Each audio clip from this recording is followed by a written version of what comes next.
nous représentons un utilisateur, et l'utilisateur qui est le dernier maillon de la chaîne, ben, on n'a pas trop tendance à y penser, hein.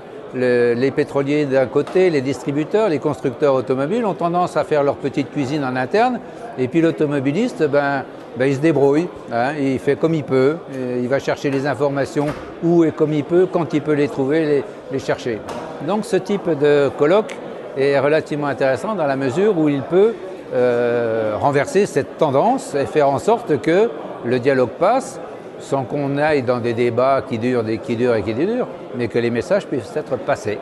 Pour moi, l'info, elle doit venir à la fois du constructeur automobile, hein, c'est la suggestion que j'ai faite ce matin, il y a une petite étiquette pour le gonflage des pneus, pourquoi il n'y a pas une petite étiquette ou quelque chose semblable pour le carburant?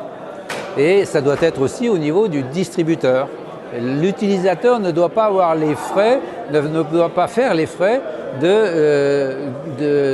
d'une absence de communication faite par les gens qui imposent un nouveau carburant. Vous avez écouté ce matin ce que j'ai lu sur l'information que moi j'ai en tant qu'utilisateur quand je passe à la pompe, mais c'est des plus sommaires. Et ça, je dois dire, sans mettre un panneau, un paraphe énorme où on va faire de la chimie, on va faire de la physique, on va faire etc.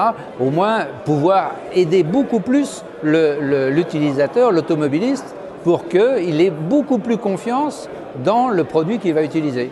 Je pense que déjà le E10 par exemple, qui est normalement compatible avec les voitures qui sortent de production aujourd'hui, l'utilisateur n'a pas suffisamment d'informations sur le gain en effet de serre, en gaz à effet de serre, en émissions de serre, comme les problèmes liés à la consommation, comme les problèmes liés à son utilisation.